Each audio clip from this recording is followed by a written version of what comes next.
You might never know it, but this seemingly tranquil New England forest is hard at work doing some serious global housekeeping. There's this enormous sucking sound, metaphorically, that is happening across the New England landscape and the eastern U.S. of carbon being brought down out of the atmosphere into our forests and reducing the amount that is up in the atmosphere.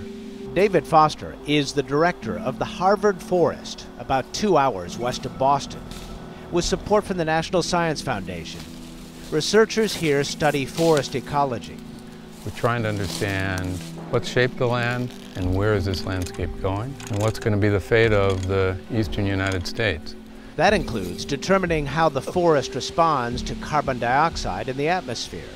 Today, atmospheric scientist Bill Munger is climbing one of the 200-foot towers used to collect air samples. If you're really afraid of heights and don't trust your equipment, you can be kind of afraid. He's changing filters on the sensors atop the towers that measure CO2 concentration 4 times a second.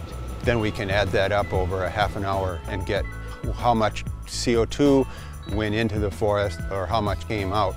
Team members also record tree trunk width and leaf litter. After analyzing decades of data, Munger says the Harvard forest is drawing more and more carbon from the atmosphere every year.